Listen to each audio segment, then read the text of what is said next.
Welcome, Reds, to the 100% United podcast. I'm your host, DC, and I'm joined again by my co-host, Scott. Hi, pal. Hello, mate. So we've had another shocker. A spectacularly awful performance and result at West Ham. Defeated 2-0 with consummate ease, to be honest. Give me your initial thoughts, Scott. Yeah, it was shocking, wasn't it? Absolutely abysmal. I think we were lucky to leave with a 2-0 defeat. You know, it's funny, when we finished the podcast on Friday, I thought to myself, I might have gone a bit far to say I was looking forward to the game. I was a bit nervous. As I said, I would have been happy with the draw. And about, 15 minutes in, you realise it was just going to be one of those days. It was going to be get back on the train with as much pride as you can. And it didn't look like we did that very well, did it? No, unfortunately, mate, it was back to the end of last season, wasn't it? Mm-hmm. The attitude, the lack of positivity, playing on the back foot. I mean, God, Scott, we were playing away at West Ham and we played like they were our equals, didn't we? Yeah, and if anything, we played like we were scared of them. Yeah. One difference I have to say from the end of last season to now is that I think the end of last season, you could say we had the quality, we just weren't applying it. And now I just question whether we even have the quality in order to win these games. Yes, Scott. I mean, that does seem like the chickens are coming home to roost here. Mm-hmm. I actually went back today and listened to our podcast we did for just the first 10 minutes of the transfer deadline day special. Just because I seem to remember what we were saying. But the nice thing about doing a podcast is that, there's no way to hide. Of course, we speak every week. We're going to get some things wrong. We're going to sometimes contradict ourselves. But we were pretty sure on that last deadline day that we'd had a shocker. Mm-hmm. Now, of course, we try to spread positivity throughout the club. We try and look on the bright side. If there's something positive to grab onto, we will. But when I went back, Scott, and I listened to what we were saying that day, we were saying that we've strengthened the defence. We said the midfield's got weaker. And we said in terms of the forwards that Daniel James is a good signing and that we sold our best goal scorer of the last 2 seasons. Mm-hmm. And the guy who scored the third most Premier League goals after Aguero and Kane since Lukaku was in the Premier League. We also questioned why we rushed selling him on deadline day. I still don't know. We could have waited days after that. And you, Scott, you said to me, I'm just worried that we're going to be sat here in a couple of months saying, what have we done? And that's exactly what we're doing, mate. We finished the match with Daniel James on the left. We've got Jesse Lingard up front, mate. Yeah. Andreas Pereira's playing on the right wing, starting on the right wing. Yep. Mata behind, and then Matic and McTominay in midfield. The players weren't there, Scott. The players weren't there yet. That's what I mean. But we can't say that we didn't see this coming. It's there. It's there on the podcast. We were absolutely devastated on that last day of the transfer window because we knew that you take the goals out of this team. And look, Scott, at the end of last season, I said to you, Marcus Rashford is not ready to lead our line as our main striker. It wasn't me criticising him. It was me seeing that he couldn't do it. Yeah. And now he hasn't scored from open play in, 6 games? Yeah. And now, even worse, he's injured. Mm-hmm. Greenwood's got tonsillitis. Mm-hmm. Martial's out. And people say, it's desperately unfortunate to have all these injuries. But Solskjaer said himself, we're going to replace people if we sell them. We sold Lukaku and we sold Alexis Sanchez. And Scott, look, you can say what you like about him not fitting our style of play, etc., whatever you want. But he's a better striker than Jesse Lingard, isn't he? He is. And it's like injuries are a brand new occurrence, right? Injuries happen every single year and you've got to prepare for them. And I just don't think that you can sell every striker, more or less every striker that we had that weren't in the starting lineup and then say, we just didn't think injuries were going to be a problem, especially not this early. It's shocking. But, it was like that after the Southampton game that it reminded me of like when I got in trouble at school and my dad would say to me, I'm not angry, I'm just disappointed. Like I wasn't angry after the Southampton dismal draw. I was more disappointed because the fact that we just don't have the quality. This isn't like, those 3 years, 2004, 5 and 6, that we were miles behind Chelsea, but we had Ronaldo, we had Rooney, we had Van Nistelrooy, we had Giggs, we had quality all over the pitch that weren't necessarily applying themselves to the level that we... And we were building as well, weren't we? We had Ruud Van Nistelrooy as well, pal. Yeah, correct. We weren't winning games, but we had the quality in order to, see a light at the end of the tunnel and see that we'd maybe have the ability to turn it round. I just don't see that right now. Here we are, we're a month in, and we're already putting all of our goal-scoring hopes on the shoulder of a 17-year-old who's played, less minutes than a lot of players, and it's crazy. It's ridiculous. If this happened to Aston Villa or to West Ham, you'd think, God, that's That's pretty terrible management. And here we are, apparently the biggest club in the world. This shouldn't be happening. And it's not like Martial, sorry Scott, but it's not like Martial and Rashford are bereft of injury. I mean, they do get injuries, we know that. Mate, it's not as though they're world class that we wouldn't even need to strengthen if they were fit anyway. It's not as though we have Messi and Ronaldo that got injured, No. and we're like, well, you can't really account for that. No. We've got a player who every time he plays, whenever Marcus Rashford plays at number 9, you think to yourself, God, this just doesn't seem right, does it? It's like watching a fella walk across ice without any skates on. Any minute he's going to fall. And you think to yourself, well, obviously he's going to fall. He doesn't have skates on. Yeah. It doesn't make any sense. All I can think about is this word dead wood that everyone wants to label Alexis Sanchez and Romelu Lukaku as dead wood. Oh, good thing we got rid of the dead wood. If you get rid of dead wood in a house or in a raft or something like that before you've already strengthened, the thing's going to sink or it's going to fall down. Do you know what I mean? Yes, Scott. You need to have something in place in order to be able to chuck out this dead wood. And it's just crazy. It's maddening, mate. It is. And let's not forget Lukaku scored in the Milan derby at the weekend, a towering header. Of course he did. Out of nothing, he had no right to get his head on the end of it. Yep. And also, Scott, look, people say, if he doesn't want to be there, he doesn't want to be here. And look, I'm in of that category too. But Real Madrid had a situation where Gareth Bale was on the verge of joining China, a Chinese team. Now, Madrid didn't get who they wanted in. They realised that Zidane might be gone before the season's out. And they just said to Bale, you're not leaving, pal.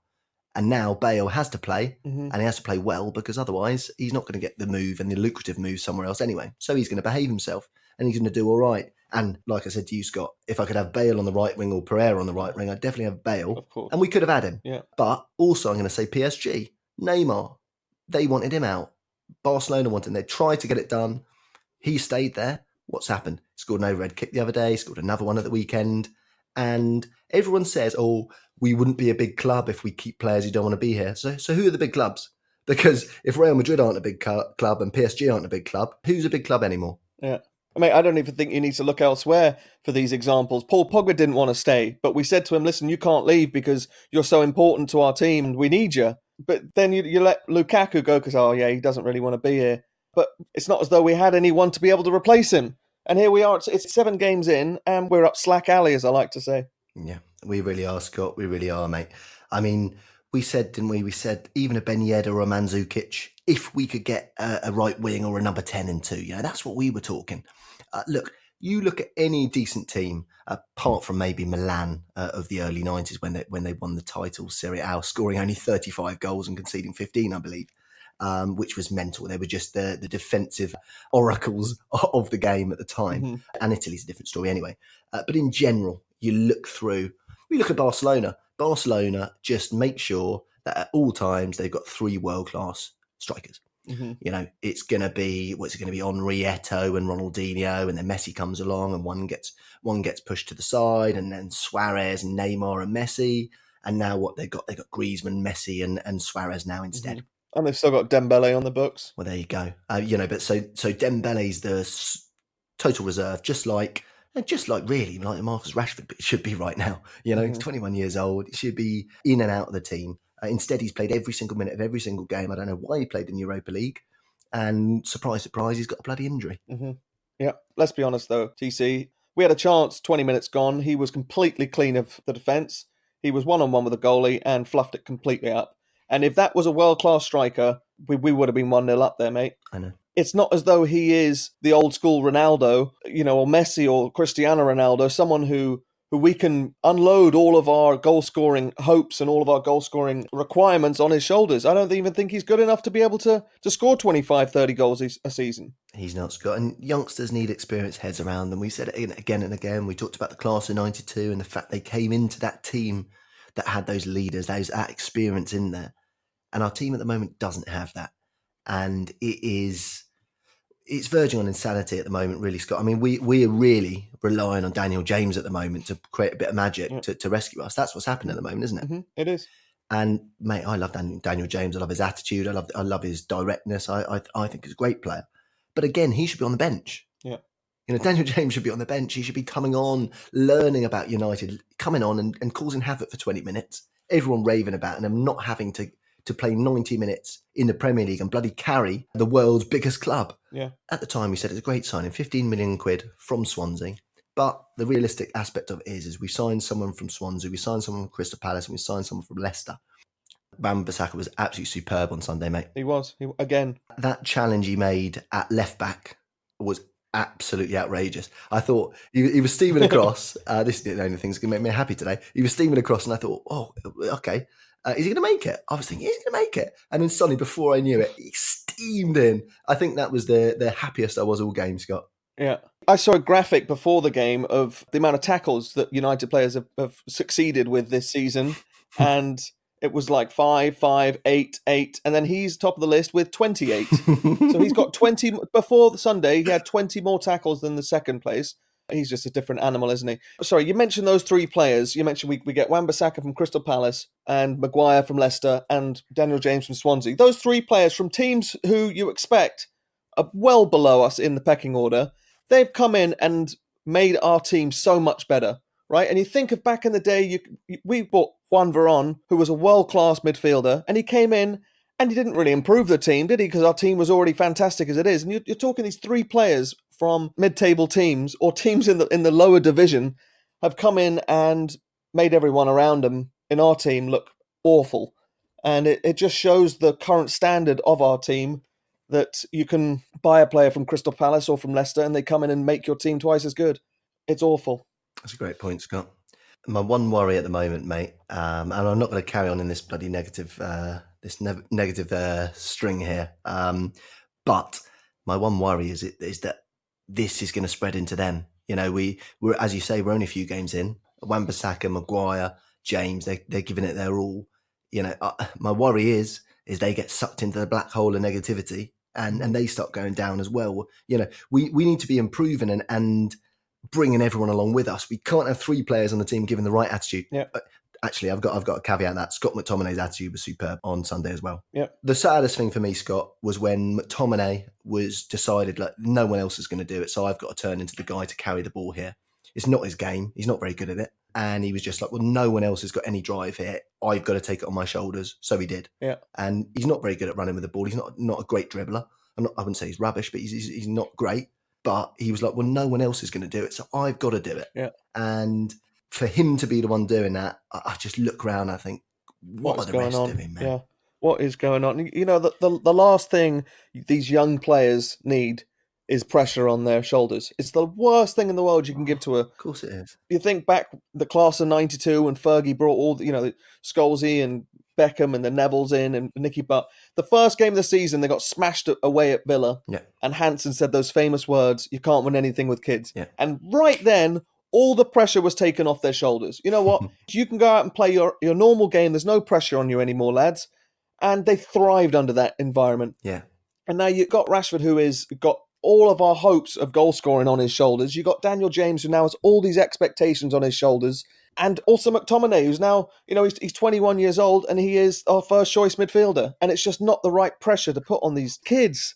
It's mental, Scott. You look through the team for a captain and you're like, well, blooming hell, McTominay's attitude-wise is better than the bloody rest of them. It's incredible. Yeah. I wouldn't give it to him. I mean, that would be unfair on him. Mm-hmm. You know what I mean? How is he the one? Yeah. How is he the one who is the guy who is standing out as a bloody captain? Yeah. Ollie came out and said, yeah, I'm already looking at Maguire as captain material. Well, obviously you are, because who else is there? Yeah, of course.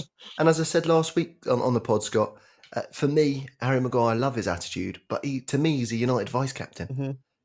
He's a guy quite softly spoken. He's a guy who sits in the vice-captain chair. For me, of course, maybe he will have to be the captain in the future. He missed a shocker of a chance, didn't he? He did. At 1-0, would have made it 1-1. That was bad. It was, and unfortunately, we missed a load of chances, didn't we? Really, I mean, I wouldn't say we hat load, but we missed a few good chances. Matter as well. Here we are as well talking about our brand new central defender, world record centre back, and here we are criticising the fact he didn't score a goal. It's again putting unnecessary pressure on different players' shoulders and expecting them to not be affected by it. You're right. He should be a vice captain because we should have a couple of players in there who are absolutely world class. Tonight was the FIFA Best Player Award, and we didn't even have any players invited to the awards, let alone be in the team or on the periphery of the team. There wasn't any players anywhere bloody near it. No. And that is the state of our club at the moment, mate. Yes, Scott, it's time for us to wake up a little bit, I think. I'm not up for carrying on in this train and just going into the abyss. Mm-hmm. You know, we've got so much going for us as positively as a club. You know, we've got so much positive strength in numbers, in passion, years, in history, and we can use that to build this club back up. But at the moment, we're not even using our strengths. You know, everything goes by the wayside, and realistically, the fans are getting dragged into the black hole with the players.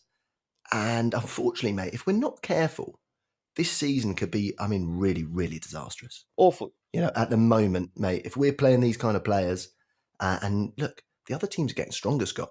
The other teams are doing all right. And by the time we play Arsenal next Monday, we're going to have slipped down the table a little bit because next weekend's fixtures are quite palatable for the rest of the teams in and around us. Mm-hmm. Honestly, Scott, I wish we were playing Arsenal away on Monday. At least we'd be all right to maybe lose it or draw it. Yeah. Whereas we're at home. We're at home on Monday against Arsenal. Yeah. And we have to win. Yeah. We literally have to win.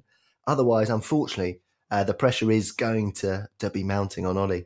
And unfortunately, it has got to the stage now, mate, when I do put on the news, I kind of look through my fingers a little bit because I don't know what might be there. But who else is there?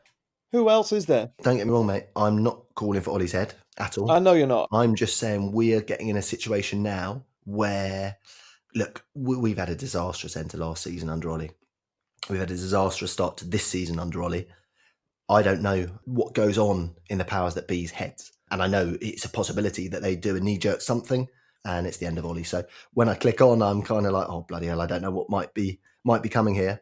But at the same time, I think Ollie's got to take a little bit of the can as well, because I think he's either not got what he wanted in the summer, and the board hasn't backed him, or he is happy with it. If he is happy with it, then, we need to have a think about things. I don't think he is. I think he wanted more players and he wasn't given it by the board. And this is one thing I want to ask you, Scott, actually. Put yourself in Ollie's position. You're manager of Manchester United. You love the club like nothing else. You absolutely love them. You want to do your best for them. You go into the summer. You give Ed Woodward your list of players. Woodward doesn't deliver those list of players. He falls way short of your expectations. And you've got two options, haven't you? You dig him out like Mourinho did, and you know that you're not going to be at the club much longer, and there's nothing you can do about saving the club. Or do you toe the party line and bit by bit try to twist Woodward's arm to start giving you what you want and you lead United back? He is stuck between a rock and a hard place, surely. Of course he is. And you can even imagine the conversation at the end of the transfer window when Woodward, if he even apologised, who even knows what went on? But if it's say, sorry, we couldn't get him and get him. Oh, don't worry, we got Mason coming up. We can use Tahith Chong, and there's a certain romance attached to that, right? Especially when you're trying to emulate Sir Alex Ferguson, who was emulating Sir Matt Busby himself in "If you're good enough, you're old enough" mantra of Manchester United. I worry that these players A, aren't good enough, and B, you can't just adapt that for every situation. Of course you can't. Right? Yeah, of course there's a huge amount of romance attached to, oh yeah, don't worry, we can sell Lukaku and Sanchez. We'll promote Chong and Greenwood, and we'll play Gomez in there as well. And, don't worry if Matic is aging a bit. We got Garner coming up. But it doesn't work if these players aren't good enough, or at least if the situation that we're in is so pressure-filled now that it's a poison chalice. It's an impossible environment for them to be able to succeed anyway. So what's the point in even putting them into this cauldron? Yeah, I totally agree, Scott. And I do sympathise with Ollie, because I presume he did want more players.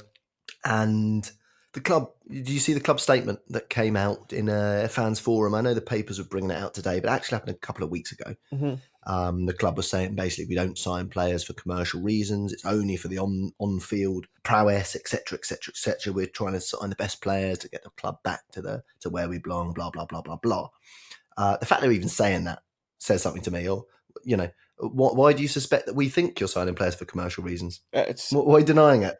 What's wrong with that? At the end of the day, aren't the most commercially attractive players sometimes the best? Isn't Neymar on that list? Wouldn't Neymar improve us? What, we're just not going to go for Neymar because he's just too big commercially, that people are going to misunderstand why we're going for him? Yeah. Doesn't make sense, mate. Mate, it's like a dog chasing its tail. That's what we're like. Yeah. We're like a dog chasing its tail. And you know what happens to everybody watching that dog chase his tail, don't you? Yeah. They all stand around, they're like, this dog's bloody nuts. Yeah. Look at him. We're a laughing stock, mate. Absolute laughing stock. You got Phil Jones up in who knows what Phil Jones said, but I tell you what, he didn't say, oh, that was unlucky.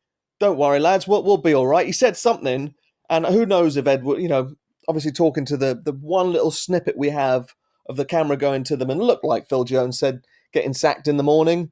But if you got Phil Jones talking smack, things are really wrong, aren't they? Yeah, it was unpalatable, mate. Phil Jones obviously said something.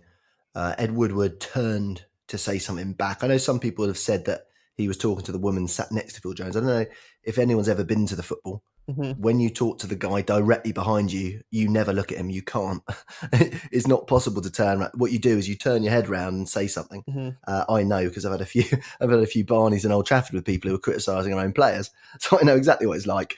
Ed Woodward definitely dressed him down, and Phil Jones did a sort of a smug shrug of the shoulders, as if to say, I don't give a toss. Yeah. It was really unpalatable, mate. It really was. And it's just a reflection of the absolute mess we're allowing ourselves to get in here. Yeah. And like I said at the top of the show, mate, we did see it coming. On the last day of the transfer window, you know how bad I was feeling. You too. Yeah, I know you're trying to put a bit more of a positive spin on it than I was. But still, you said that, mate. You said, we're going to be sat here in a couple of months saying what we've done. You knew deep down that it was a shocker. And mate, like I say, we got rid of the guy who scored 41 goals over 2 seasons and left the guys who had scored 49 between them over 2 seasons. Mate, it feels like we blasted this season before it started, doesn't it? Yeah, it does. And we could have said that a month ago as well, that we haven't put ourselves in a position that we're going to be able to succeed. You know, we haven't set everything up in place in order to be able to succeed. And yeah, this is what we were expecting. Not just what we were dreading, but what we were expecting.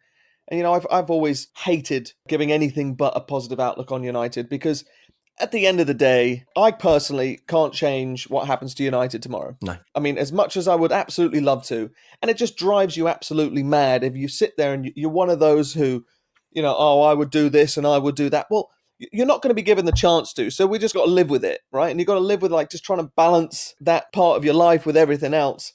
But it's a bit too hard today to bite my tongue and not say anything because I really do not know where we go from here. And in seasons past, you think to yourself, you know, last season you think, well, don't worry. As soon as, you know, Lukaku, he's going to get a bit of form and, you know, we get rid of Mourinho and Pogba's going to start playing better and this and that and this and that.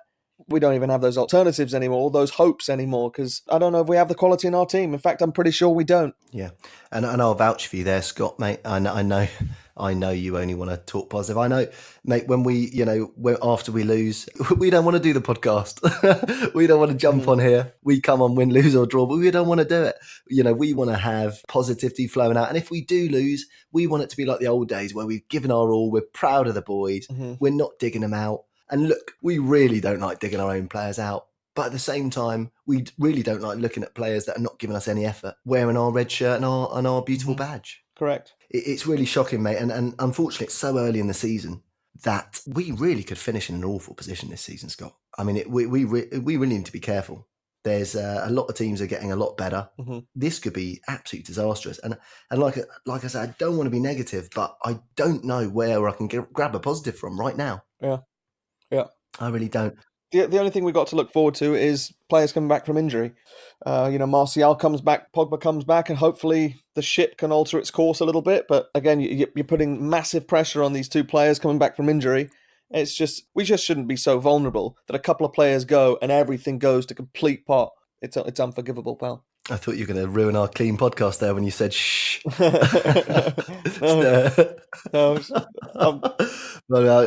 the brink, mate. Yeah, I know. This is close. It's close. If we got through the one after losing 4-0 at Everton, I'm pretty sure we can get through this. Just about. It's tough. It really is, mate. One positive I will spin is that the teams around us, or one of the teams that we're meant to be competing with, you know, you got Chelsea, you got Spurs, you got Arsenal, who are not setting the world alight. So those teams, luckily, are not flying away. City and Liverpool, we all know what's going on there. Let's not talk about it. Leicester are looking all right, but the other teams seem to have problems too.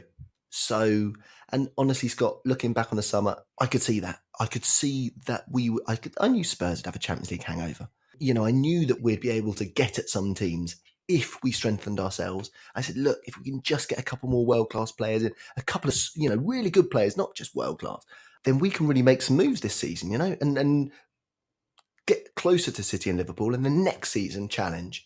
But we haven't done that. Now what's going to happen? Next season, we're going to have to try and build to get back in the top 4, I suppose. Top 6, mate. And then what are we doing writing off these seasons for? Yeah. You know, other teams seem to be able to improve over a summer. Ollie was meant to he's had 2 transfer windows now. I'm not digging him out, but nothing's happened. Yeah. You know, what have you done? We signed Maguire, Wan-Bissaka, and we signed Daniel James, and Lukaku's gone, Mhm. and Sanchez is gone, Mhm. and Fellaini's gone, and Herrera's gone, Mhm. and Smalling's gone. So what is going on? Yeah. Honestly, mate, it's just I don't know where to turn at the moment. It's back to the lack of effort again. That's the thing that really stinks for me. When we were just desperate to get out of it. When Cresswell was lining out that free kick, I was like, "This is going in the top corner. I know it's going in the top corner. Yeah, I know I it. did I too. bloody know it." Mhm. Dave would normally have saved that as well when he's on his top form. Mhm. I know it's in the top corner, but that Juan Mata free kick at Stamford Bridge Yeah. was about 30 times better than that one. Yeah. And right in the corner. Whereas Cresswell's one, he's touched it in. Look, I'm not criticising Dave particularly for that, but we've just given you a whopper of a contract. And actually, to be honest with you, I think Mourinho actually had a bit of a point there. He said he's very lucky to get that big contract because Madrid didn't want him anymore. PSG didn't want him anymore. No one really wanted him anymore. So who's going to offer him that money? Yeah. But to caveat that, on a free, they probably would have. So actually, Mourinho was probably wrong. Of course they would have. They just gave Ander Herrera that money and he doesn't even start for them. So I question that. And Roy Keane sort of said the same thing as well. But that was a huge question mark being held over our head and we needed to get rid of it. So it was a good decision to keep him. Just like back in the day, mate, when Rooney handed his transfer request. Remember, I was furious about it, absolutely furious. I was at the Champions League match that day, actually. I was in the Bishop's Blaze and we were all singing. We were singing about Chicharito and we edited the song to slag off Rooney because we were all bloody furious. He had slagged the team off on the eve of us playing in the Champions League. It was bang out of order.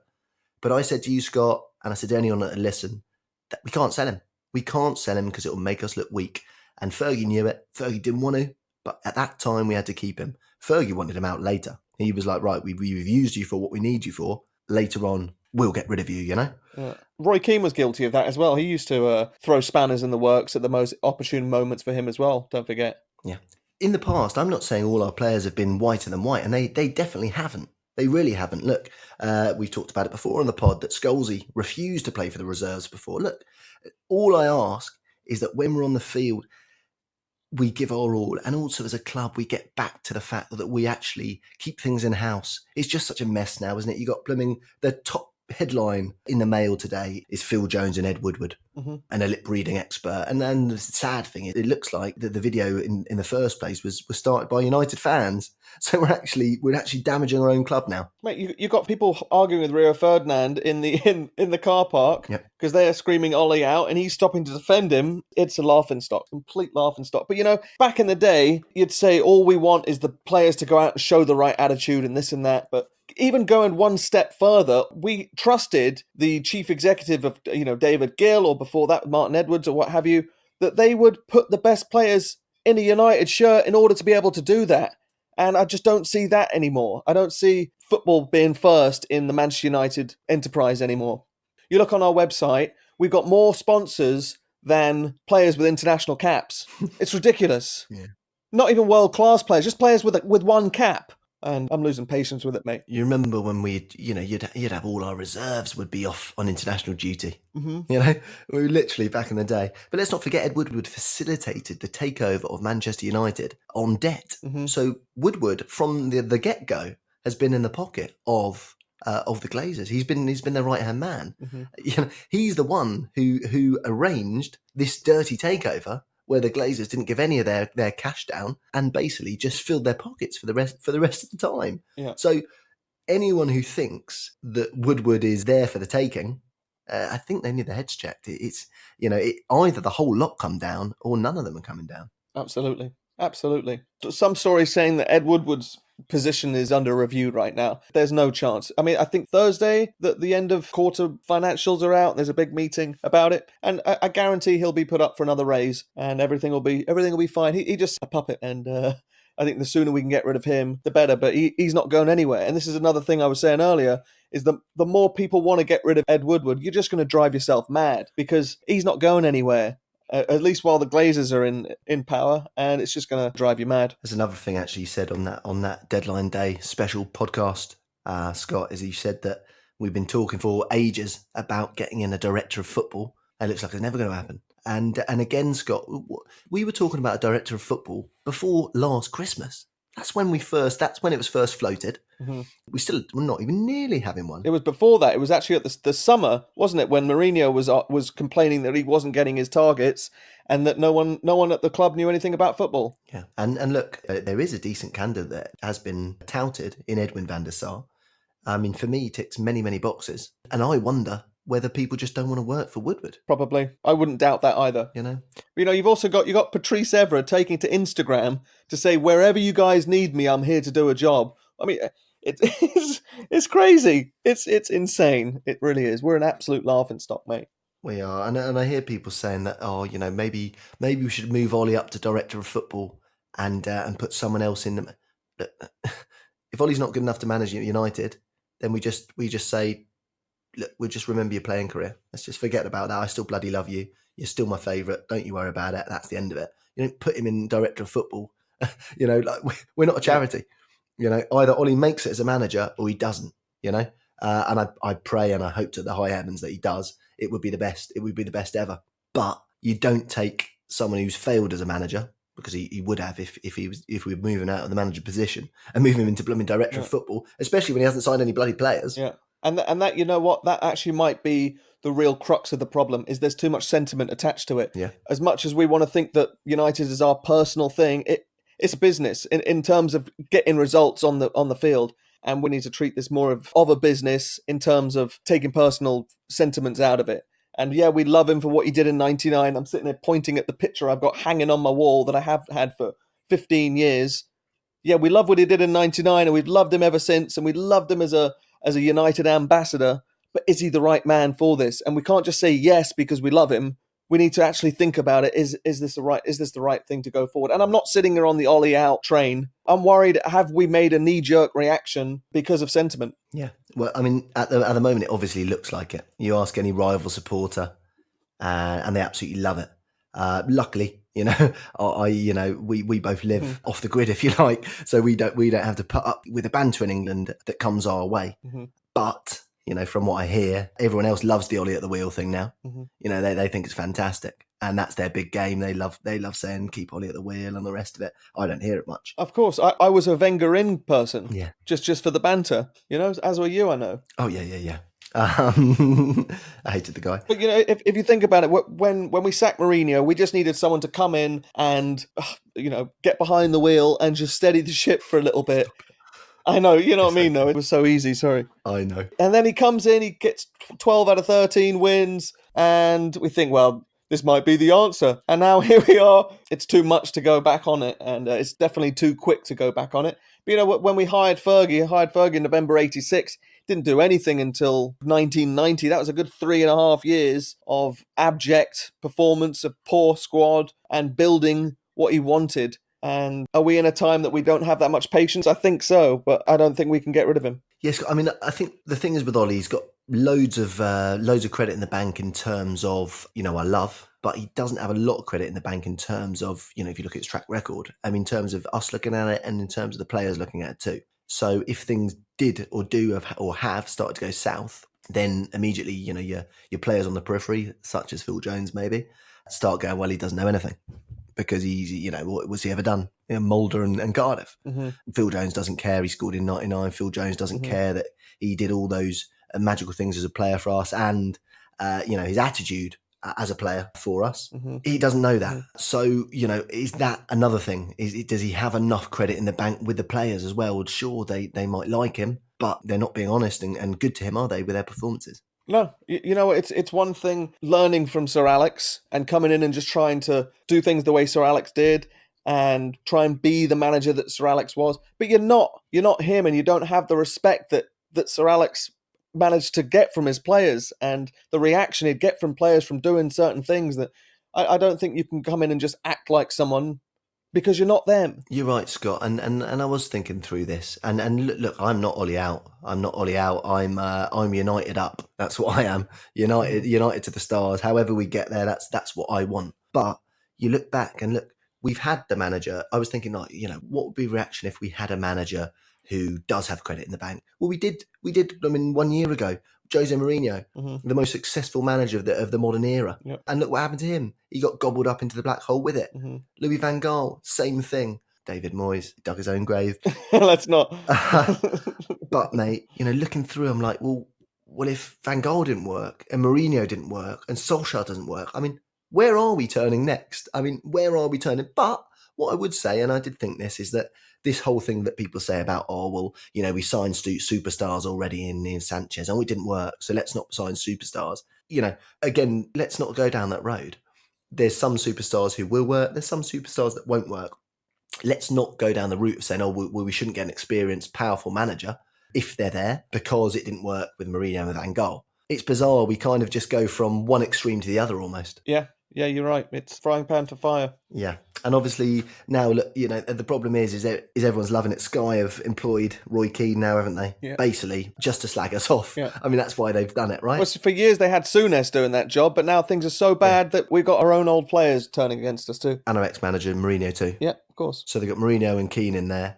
It was interesting when Keane said, and I thought exactly the same thing when I look at Ollie. He said, I know the guy really well. He's one of the nicest guys you'll ever meet. I can tell by his eyes. He's absolutely fuming. And that's what I've thought looking at Ollie for quite a while now. I've never seen him flare his blooming nostrils so much. Mm-hmm. No, but fuming at who? Fuming at the players for not giving the performance, or fuming at upstairs for not giving him the players? I don't know, mate. And I don't know what he can do. That's the problem, mate. I don't know what... Look, I put myself in Ollie's shoes now, like I asked you earlier. If I was there at the end of the summer, I probably would keep my mouth shut because I would want to somehow manipulate the situation so United get on the top again. And I'd know if I walk out that door, I'm leaving it to someone else. Yeah, and again, there's nothing that United fans or people in the hierarchy want more than to win everything with kids. And sometimes it's just impossible to do. Yes, mate. And also, we've never won anything with just kids. We've always won stuff with world-class players and kids. Mm-hmm. It's never been the case where, and you can go back to the 60s as well. Mm-hmm. We had Ballon d'Or winners in the team. We had, record goal scorers and stuff all through, it was all going off. And look throughout the world, no team's ever dominated just by bringing a load of youngsters through. They have interspersed youngsters into an experienced and world-class side. And those youngsters look to the side of them and go, okay, well, that's how you do it. And then they start growing with them. It's never worked to basically sell all your players who have any kind of history on paper, who have actually been among the best players in the Premier League, who have been 20 plus goals for year after year after year, and then replace them with people who have never shown that. Yeah. With youngsters or not. It's just never worked, Scott. I don't think anyone's ever even blooming tried it. Yeah, and I doubt it would work. Well, it's not, is it? I'm saying I doubt it would in your wildest dreams. No. And look, Scott McTominay afterwards was, the words he said, he was speaking like a captain. He was just saying it's just not good enough. We know it's not good enough. We have to fight, we have to drive, we have to pull forward. And it's almost like he knows some of the people around him are not pulling in the same direction. Mm-hmm. Yeah, he's, you look at that squad and he's actually one of the ones who has come as Manchester United through and through, has come, all the way through, and understands the United values. And I worry that we now have too many players in the squad as well that don't understand what it is to be a United player or to be able to deal with the pressure of being a United player. Yes, mate. It's really sorry stuff, isn't it, pal? It really is. I mean, do you have a man of the match for me? I think it's got to be McTominay, doesn't it? Just for his effort. Yeah. To be honest with you, mate, I don't think there's anything more to say about this, really. It's absolutely shocking. No. All I would say, Reds, is that, at the moment, what I do is I watch the match, full passion. At the final whistle, I'm devastated. And then I go off and enjoy my life. I go off and have a nice time, and I put it behind me.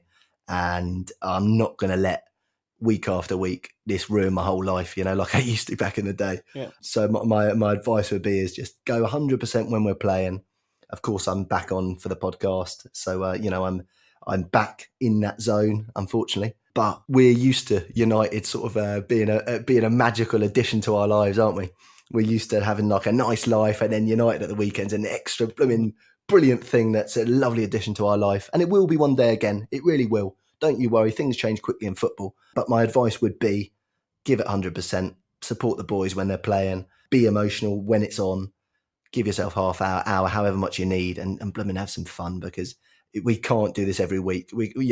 It's going to bring everyone down, and we need to be strong for supporting the boys when they actually start putting in some effort. So that'd be my advice. What about you, bud? Yeah, I would definitely second that.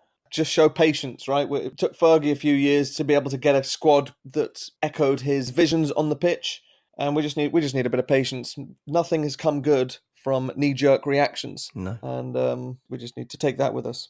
Yeah, and you know what, Ollie, like I say, whatever happens, he's not gonna taint my memories of him at all. He's coming, he's giving it his all. Mm-hmm. I know that, and if he makes it, it'll be the best thing ever. If he doesn't, I will still look at 99 the same. It doesn't matter to me. I'm not going to let this mess around the club ruin all those great moments from the past as well. Yeah, correct. Yeah. Well, anyway, Reds, we'll be back on Friday. We've obviously got Rochdale on Wednesday. We haven't previewed that much today because we've just been ranting, really. But remember to subscribe on iTunes, Spotify, or your favourite podcast app. We'll see you on Friday. Keep your chins up, Reds. I know it's not a great time for the club, but like I say, one day we will be back and it will be the best. Thanks for joining me again, Scott. Thank you, pal. Cheerio, Reds. Ta-ra.